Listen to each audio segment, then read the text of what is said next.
What's up, guys? Daniel here today. I'm going to be talking about some of my favorite horror films. Uh, so let's go ahead and get started. The first one I want to talk about is The Funhouse by Tobe Hooper. I just think this one's really underrated. I actually do like this more than the original Texas Chainsaw Massacre. Tobe Hooper's actually one of my favorite directors, but The Funhouse, the last 20 minutes or so, I feel like is really good in the suspense. Like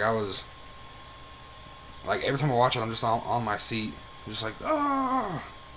And no films really do that to me anymore. But The Funhouse still, the ending to this I really like. The creature looks cool. The Funhouse, amazing. Up next we have the 1981 original, not the remake, My Bloody Valentine. And this is the release to get, is a special edition because this one's fully uncut. This is the DVD release. I don't collect Blu-rays, so, but it does have a Blu-ray release. So buy this so you can see the film fully uncut. This has been out for a while. I'm sure everybody knows by now. But I don't think people fully understand how bloody and gory and violent this was for 1981. Like watch every slasher film from 1980 to this. This one is just, I think, really fucking violent for the time. It's one of the greatest ever made. My Bloody Valentine. It's one of my personal favorite slashers. Great film. Next we have Madman.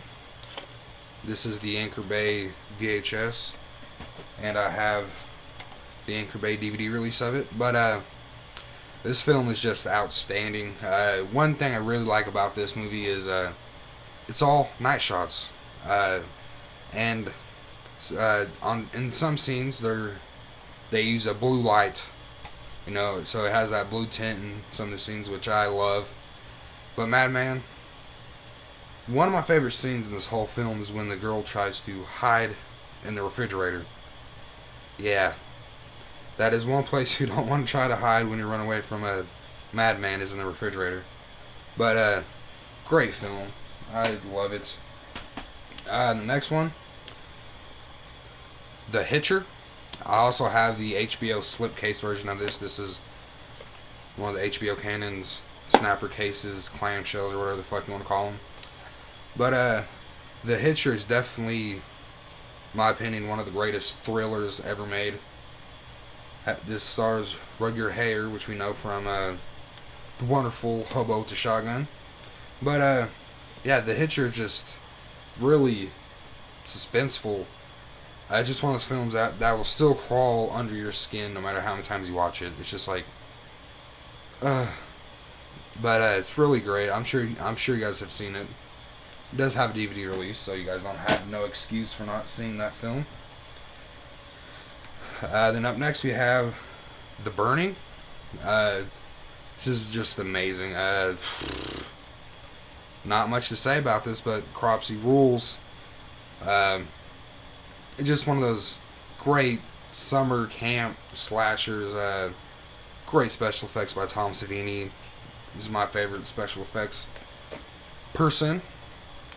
But yeah, there's The Burning. Great flick.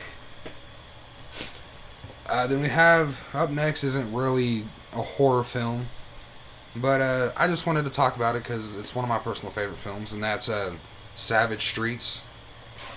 I absolutely love this film. I love Linda Blair. I love 80s, and this captured the 80s so well.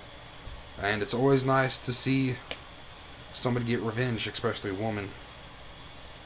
Very good times. Linda Blair is absolutely gorgeous. And no, I will not talk about the bathtub scene or her scenes, her pictures in Playboy, because I don't care. I have mad respect for that woman. So don't come at me with, have you seen her boobs? Because I'm not going to talk about it. Okay, up next we have The Last House on the Left, again, it's classic. I love Wes Craven. I love this film. And I replaced the black case with this red one. Makes a shitty release look decent. But there's not much to say about this. I'm sure you guys have already seen these. But I will say about The Last House on the Left.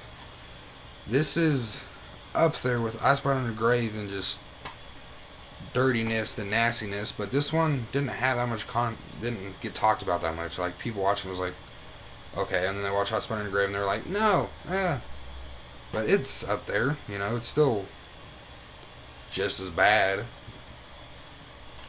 Don't even get talked about that much, though. Then up next we have I Spy Under the Grave. I absolutely love this film. I did a discussion over that. But I'm not going to get into it. The point of me showing this off was to let you guys know it's one of my favorite films. I have multiple releases for it. But, and then, I will talk about this one for a second. We have the remake of I Spy Under the Grave. I believe it's from 2010. Who cares? Yeah, it's from 2010. But, you know, as far as remakes go, I thought it was decent.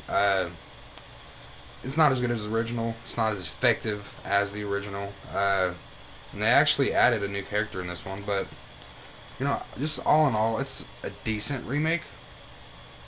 But it's not as effective as the original. This one has a lot more humor in it. And I do like it, you know. It's decent. I will definitely watch it in the future. But it's not as good as the original, though. No. Alright, up next we have Rob Zombie's House of Thousand Corpses and The Devil's Rejects. Now, say what you will about Rob Zombie, but that guy just creates horror. You know, there's not much real horror being made, but Rob Zombie, you know, these films are just gritty, they're dark, amazing, and how can you not like these? Up next we have a film called The Pumpkin Carver. This is like a low budget kind of bad kind of ghostly slasher film, if you will. It's supernatural slasher. But, you know, this film is amazing. It's a lot of fun to watch. And if you're into B-grade slasher films, I highly recommend this one. Check it out, The Pumpkin Carver.